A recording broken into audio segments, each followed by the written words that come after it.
মিজানুর রহমান আজহারী সাহেব তার যশোরের মাহফিলে বলেছেন, দেশে আহামরি কোনো পরিবর্তন আসে নাই, এক দল খেয়ে গেছে আর এক দল খাওয়ার জন্য বসে আছে। আপনারা বলেন উনি কি কথাটা ভুল বলেছেন না ঠিক বলেছেন? আপনারা বাঘের মতো আমাকে উত্তর দিবেন আওয়াজ করে। প্রিয় কলিজার টুকরা রংপুরের ভাই, আজহারী সাহেব কি কোনো দলের নাম? দেখেন তো, একটা নাম জিজ্ঞেস করতে চাই সবার কাছে। একজন যুবক দুই হাত এমনে পেতে গুলির সামনে বুক পেতে দিয়েছিল, ওই যুবকটার নাম কি? বাসা কোন বিভাগে? রংপুর বিভাগে বাসা। এটা মাথায় রাখতে হবে। রংপুরের সন্তানরা বিড়ালের বাচ্চা নয়, সব সিংহের বাচ্চাগুলো আমার সামনে বসে আছে।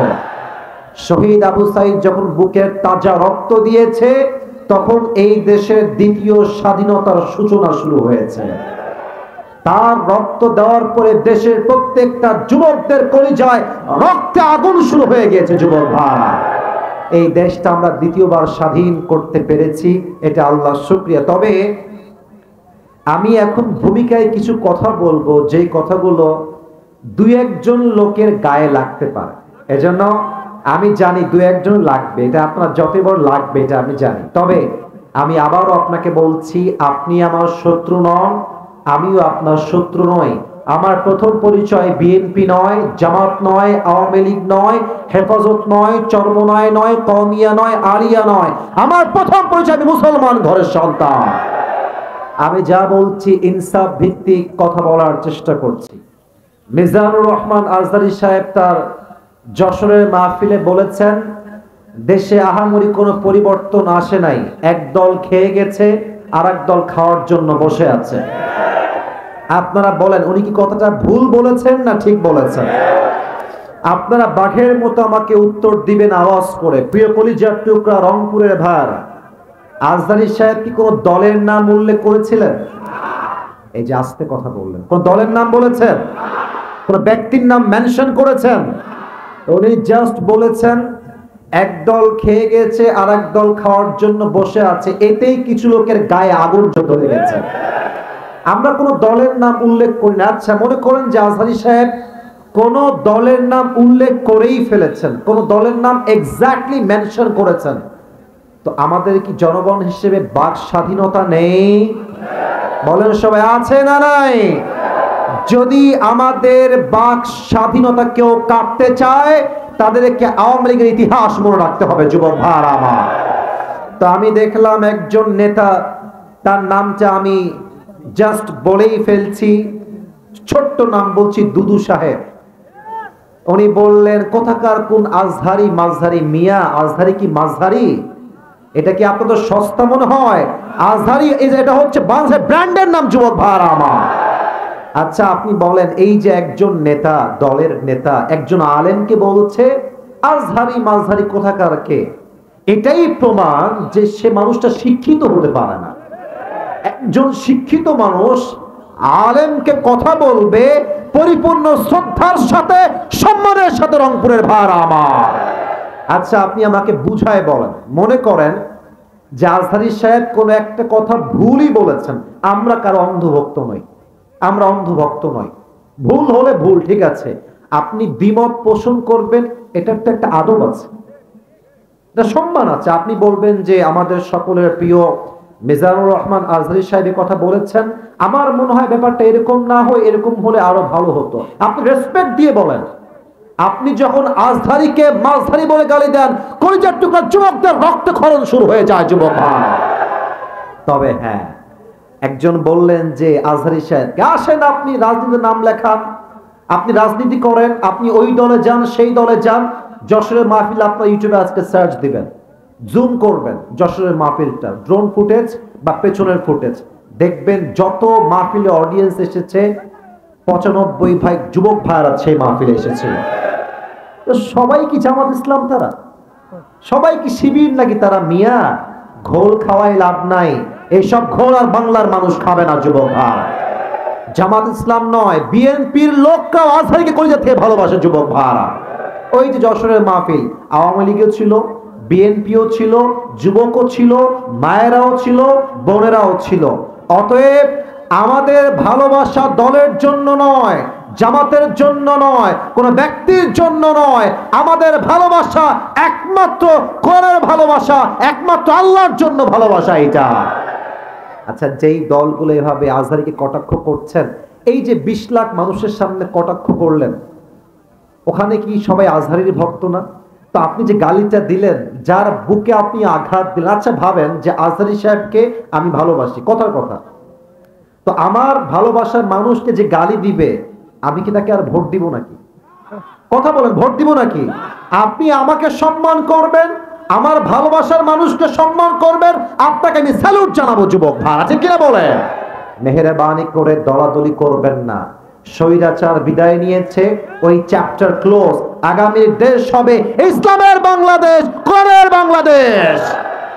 কেউ যদি রুখে দিতে চান, মনে রাখবেন ইসলামকে যারাই রুখতে এসেছে কেউ রুখতে পারে নাই, তারা মাটির নিচে মিশে ধূলিসাৎ হয়ে মেচাকার হয়ে গিয়েছে।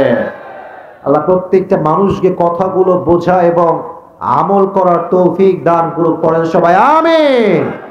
আপনারা যারা মাহফিলে এসেছেন আজকে, আপনাদের বউ আছে কার কার একটু হাত তুলেন তো।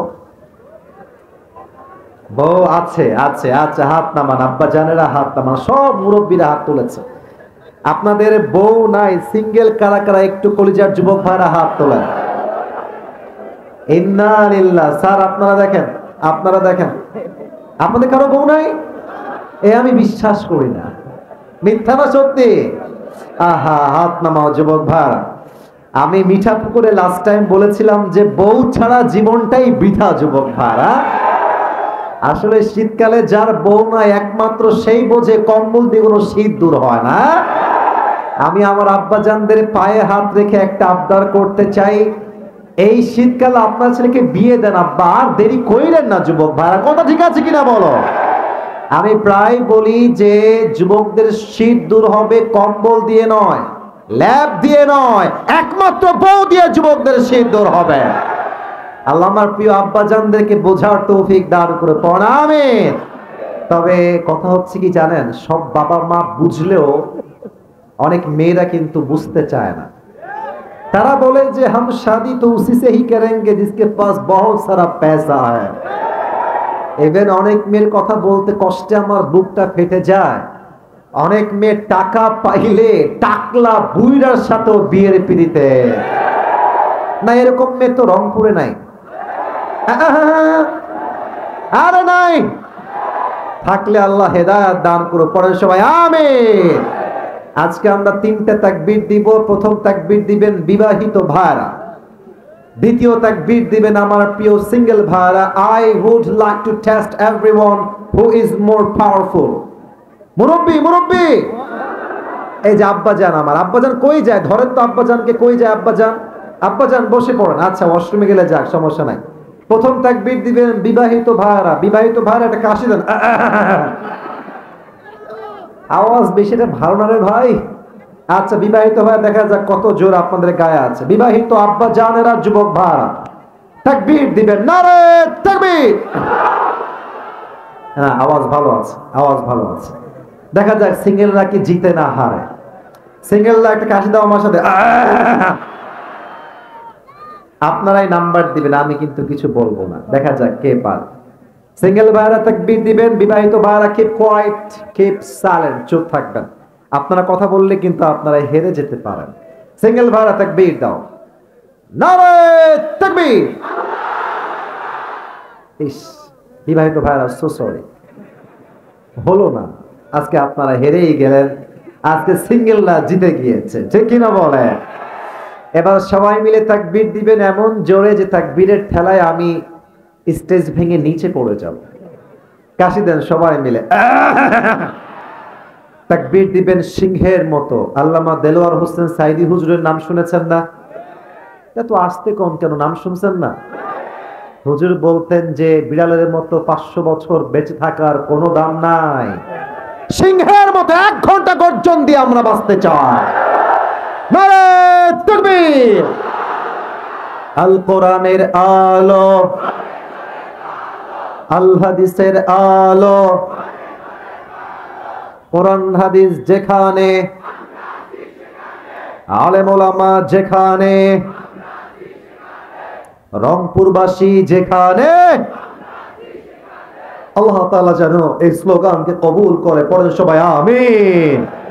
আলোচনা খুব লম্বা হবে না, অলরেডি আপনারা আমার 35 মিনিট নষ্ট করে দিয়েছেন। যতটুকু পারা যায় কনস্ট্রাকটিভলি একটা সূরা থেকে তাফসীর পেশ করতে চাই অল্প সময়ের ভেতরে। শোনেন ভালো, কাজে দিবে আপনার। লম্বা ওয়াজ দিয়ে কাজ হবে না যদি আপনি ওয়াজের মর্ম না বোঝেন। অল্প ওয়াজ দিয়ে সেই কাজ হবে যদি আপনি কথা বুঝে থাকেন যুবক ভাইরা, ঠিক কিনা বলেন? আমি শুরু করছি কোরআন থেকে তাফসীর পেশ করা। আজকে আমরা যেই পারার থেকে তাফসীর শুনবো সেই পারার নাম হচ্ছে 30 নাম্বার পারা। বলেন সবাই, কত নাম্বার পারা? না, এটা রংপুরের সাউন্ড হয় নাই। আবারও বলছি, কত নাম্বার পারা? এটা রংপুরের সাউন্ড হয়েছে। যেই সূরা থেকে আমরা তাফসীর পেশ করব সূরাটার নাম হচ্ছে সূরাতুদ দুহা। রংপুরের ভাইরা, সূরাটার নাম দুহা। কোরআনুল কারীমের সূরা সংখ্যা অনুযায়ী এই সূরার নাম্বার হচ্ছে 93তম সূরা। বলেন সবাই, কত নাম্বার সূরা? 93তম সূরা। এই সূরার আয়াত সংখ্যা হচ্ছে মোট 11টা। বলেন সবাই, কয়টা? শেষ ইনফরমেশন অ্যাবাউট দিস সূরা। এই সূরার রুকু সংখ্যা হচ্ছে মোট 1টা। বলেন সবাই, কয়টা? তাহলে আরেকবার বলি, বেসিক ইনফরমেশন মাথায় রাখবেন, আজীবন কাজে দিবে। পারা নাম্বার 30। বলেন সবাই, পারা নাম্বার কত? সূরা নাম্বার 93। সূরা নাম্বার কত? আয়াত সংখ্যা মোট 10টা না 11টা? আর রুকু সংখ্যা 2টা না 1টা? 1টা। এবার আসুন আমরা মূল কথায় ফিরে যাই। এই সূরার সেন্ট্রাল থিম বা সাবজেক্ট ম্যাটার, মূল আলোচ্য বিষয় হচ্ছে একটা। সেটা আমি এক বাক্যে বলছি। মূল মেসেজ হচ্ছে একটা, never lose hope and never be frustrated. যত যাই হয়ে যাক, যত কষ্ট আসুক, হতাশ হওয়া যাবে না। ভরসা রাখতে হবে এক সত্তার উপরে। তিনি কে? পুরো ওয়াজটাই এই বাক্যের উপরে চলবে। এই একটা বাক্য বললাম না, never lose hope, never be frustrated, হতাশ হও না, নিরাশ হও না। পুরো আয়াত, পুরো শব্দ, প্রত্যেকটা ভার্স আপনাকে শেখাবে জীবনের যে কোনো মুহূর্তে পজিটিভ থাকতে হয় কেমন করে, জীবনের যে কোনো কষ্টের মুহূর্তে রবের উপরে ভরসা করতে হবে কেমনে, জীবনের যে কোনো স্ট্রাগলের মুহূর্তে নিজেকে পাওয়ারফুল করবেন কেমনে। এই প্রত্যেকটা শিক্ষা সূরাতুদ দুহাতে দিয়েছে একজন। তিনি কে? এই পুরো সূরাকে আমি 4টা ভাগে ভাগ করতে চাই। আমার তাফসীরগুলো মন দিয়ে না শুনলে আপনি কিন্তু আমার কথা বুঝবেন না। আমার রংপুরের মিঠাপুকুরের ভাইরা, আমার বাম হাত দেখেন, 1 2 3 4। এই সূরা দোহাকে আমরা কয় ভাগে তাফসীর করব? এই ডানে কথা কয় না এরা, কয় ভাগ? 4 ভাগ। প্রথম 2 আয়াত, দিস আর টু অপটিমাইজ। মাঝে মাঝে মনে হয় যে আমি ব্যবসা করতে গেলেই অসফল হয়ে যাই, আমার কপালে চাকরি নাই, আমি পরীক্ষা দিলেই ফেল হয়ে যাই, আমার আব্বা আম্মা আমারে ভালোবাসে না, এলাকার লোক আমাকে সম্মান করে না, বয়স হয়ে গেল 25, এখনো আমার বিয়ে হয় না, হতাশার শেষ নাই। এই হতাশাকে এই 3টা আয়াতে দূর করেছে একজন। তিনি কে? এবং সর্বশেষ 4 number part, last part of this সূরা, 9 10 11। আমার সঙ্গে বলতে হবে 9 10 আর এই 3টা আয়াতে আল্লাহ তাআলা এমন কিছু কাজ করার আমাদেরকে ইনস্ট্রাকশন দিয়েছেন, that will work for you forever, যেটা আপনার জীবনে আজীবন কাজে দিবে। আজীবন মানে কি?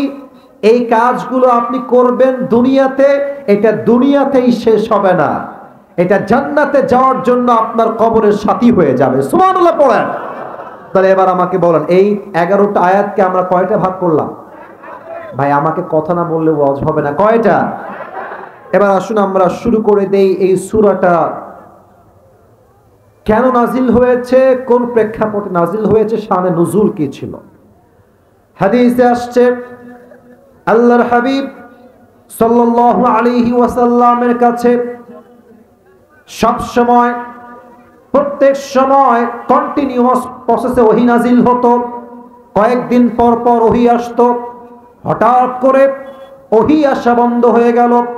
কোথাও আসছে 7 দিন, কোথাও আসছে 2 সপ্তাহ, কোথাও আসছে 18 দিন, কোথাও আসছে 2 মাস যাবত ওহী আর নাজিল হয় না। কাফেররা বলতে শুরু করলো, মুহাম্মদ তোর রব তোকে ভুলে গিয়েছে, তোকে আর ভালোই বাসে না। যদি তোর রব তোকে ভালোই বাসবে, ওহী নাজিল হয় না কেন? আল্লাহ ওহী নাজিল করে না কেন? আবু লাহাবের স্ত্রী বলছে, ইয়া মুহাম্মদ তোর রব তোর আর ভালোই বাসে না, ভালোবাসলে ওহী নাজিল হয় না কেন? নাউজুবিল্লাহ বলবেন না আপনারা সবাই? আল্লাহ বললেন, নবী আপনি টেনশন করবেন না। নবী চিন্তায় পড়ে গেছে, আমি কি কোনো ভুল করলাম নাকি?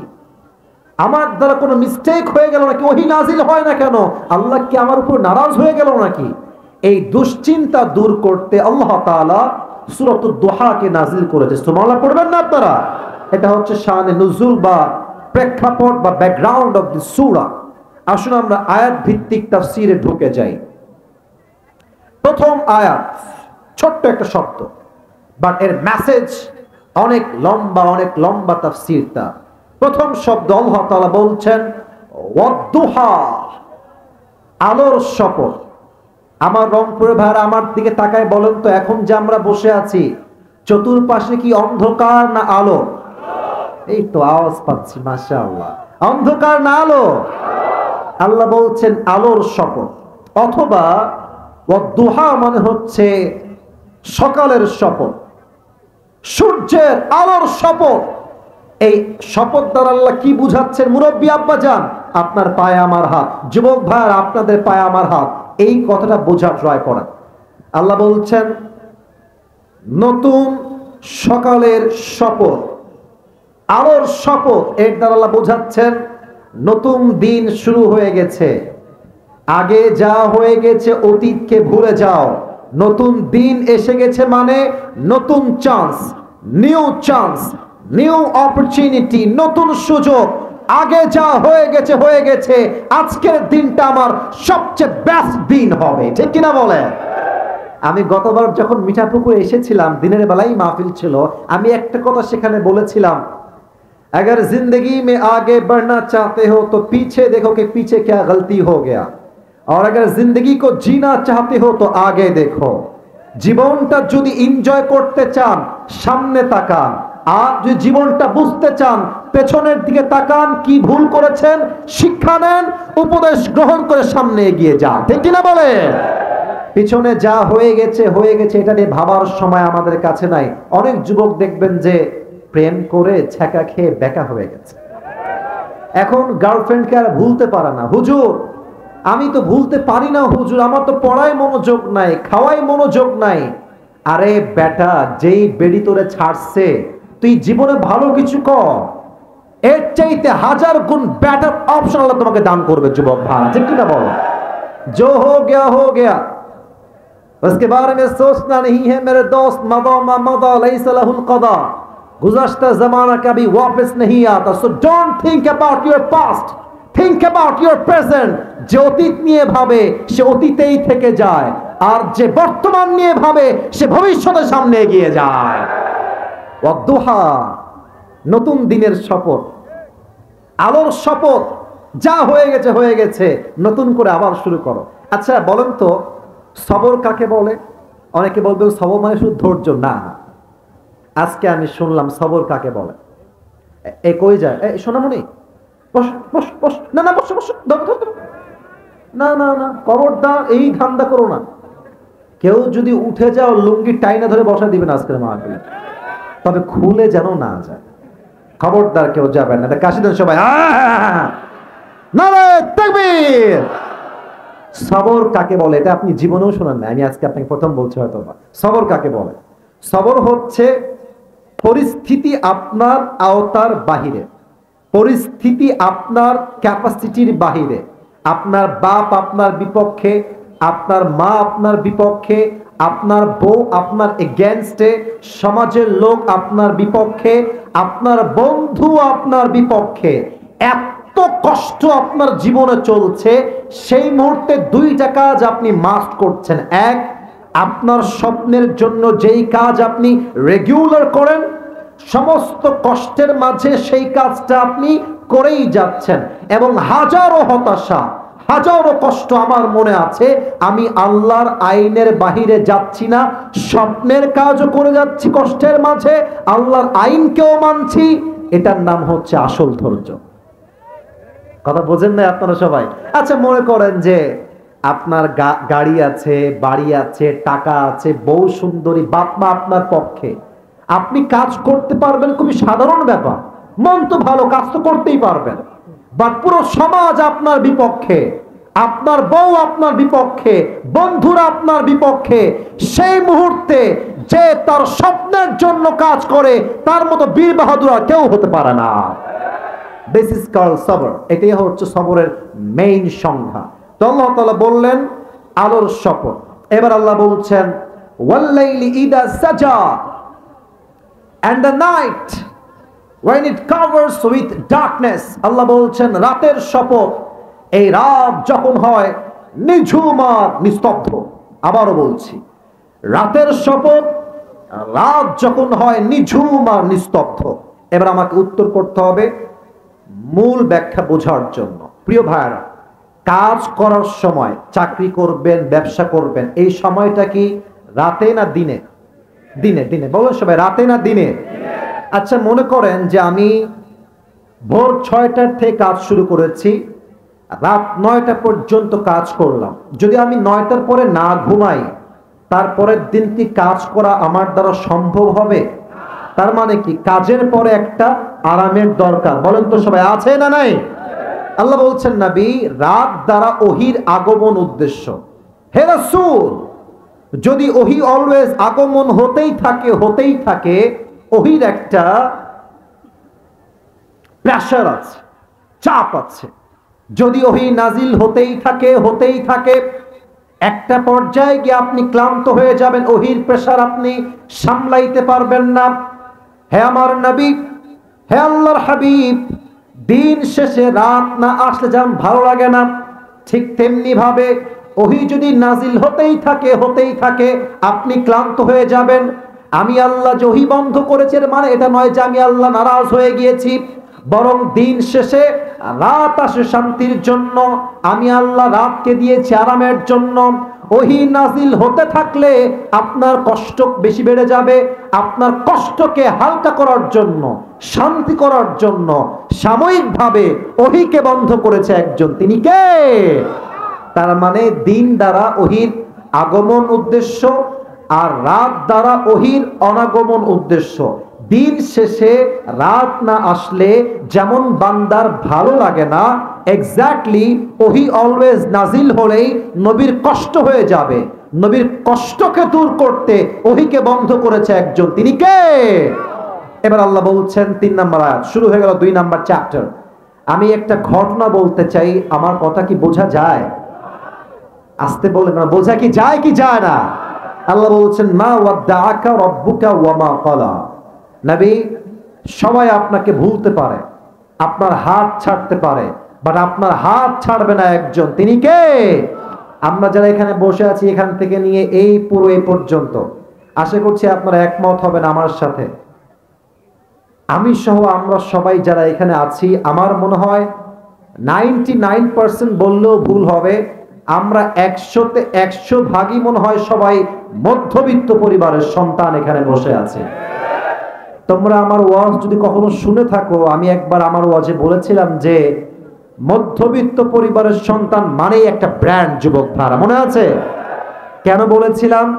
আপনি আমাকে বাইক দিবেন তাও চলবে, সাইকেল দিবেন তাও চলবে, কার দিবেন তাও চলবে, বলবেন যে কিছুই দিব না, হেঁটে হেঁটে আসো, তাও চলবে, কারণ আমি বড়লোক ঘরের ব্রয়লার মুরগি খেয়ে ব্রয়লার মুরগি ছেলে নয়, আমি মধ্যবিত্ত পরিবারের সন্তান, আমি কঠোর পরিশ্রমী সন্তান, ঠিক কিনা বলেন? তা আমাদের যাদের মধ্যবিত্ত পরিবার আছে, আমরা বুঝি যে গোস্তের দাম কত বেশি, আমরা বুঝি যে একটা ভালোবাসার দাম কত বেশি, আমরা বুঝি একটা গাড়ির দাম কত বেশি দামি, আমরা বুঝি একটা R15 কত শখের বাইক, যুবক ভাইরা, ঠিক কিনা বলো? তবে হ্যাঁ, একটা কথা এখানে মেসেজ দিতে চাই। আল্লাহ বলছে শোন, তোর যত কষ্ট হোক, যত আপদ আসুক, কেউ তোর পক্ষে নাই। আমি আল্লাহ আগেও ছিলাম, আজও আছি, আগামীতেও থাকবো। ঠিক কিনা বলে? সেই দিন একটা কথা আমি আমার মাহফিলে বলছিলাম যে আমি যখন ওয়াজ মাহফিল প্রথমের দিকে শুরু করেছিলাম, আমার কাছে যত কল আসতো কলগুলো আমি নিজেই রিসিভ করতাম। এটা আমি কয়েকদিন আগেও আমার মাহফিলে বলেছিলাম। তো হঠাৎ একদিন কল আসলো, আসরের নামাজের পরে একজন মেয়ে কল দিয়েছে। আমি প্রথমে কল ধরে সালাম দিলাম, তো দেখলাম যে একজন মেয়ে উত্তর দিচ্ছে। পরে দেখলাম যে উনি একজন মা বয়সী মানুষ, আন্টি বয়সী মানুষ। তো কথার মাঝে হয়তো আমি বললাম কেমন আছেন বা কি দরকার, এমনই কথা হচ্ছে, দেখলাম মহিলাটা চিৎকার দিয়ে কান্না শুরু করেছে মোবাইল ফোনের অপোজিট সাইড থেকে। তা আমি তো ভয় পেয়ে গেছি, কি ব্যাপার, চিনি না জানি না, হঠাৎ করে ফোন, আবার কান্না, ব্যাপার কি, কি হয়েছে মায়ের? তো বললাম আম্মা জান আপনি কাঁদছেন কেন, কি সমস্যা আপনার? তো উনি বললেন যে তুমি আমার ছেলের মতো হবা বাবা, আমি তোমাকে কল দিয়েছি আইসিইউ রুম থেকে, আমি অজ্ঞান ছিলাম, আমার হুঁশ ছিল না, আমি ক্যান্সারের রোগী, আমি বেশি দিন আর বাঁচবো না। ডাক্তার আমাকে বলেছে বেশির চেয়ে বেশি আমি হয়তো বা 7 দিন বাঁচতে পারি, আমার ক্যান্সারের রোগ হয়েছে। তো আমার মনে হচ্ছে বাবা যে এটা হতেও পারে, নাও হতে পারে, বাট রবের উপরে যে ভরসা রাখে সে কোন ঠকতে পারে না। আম্মা জান সবরের পরিচয় দেন, আর আল্লাহ আপনার সঙ্গে আছে, বিশ্বাস রাখেন। তো যাই হোক, কথাবার্তা বলে ফোন কেটে দিয়েছি। লম্বা সময় আর কথাই হয় না। দীর্ঘ 3-4 মাস পরে আমার ফোনে কল আসলো, আমি কল রিসিভ করলাম। ওই সেই মায়ের কল। বললাম কে বলছেন? বলছে বাবা আমাকে চিনতে পেরেছো? বললাম না, কে বলছেন বললে খুব ভালো হয়। তো বলল যে আমি তোমার সেই মা, ওই যে বলেছিলাম আইসিইউতে ভর্তি আছে, তোমার মনে আছে? হ্যাঁ হ্যাঁ আম্মা জান বলেন কি অবস্থা? বলছে বাবা আমার ক্যান্সারই আর নাই,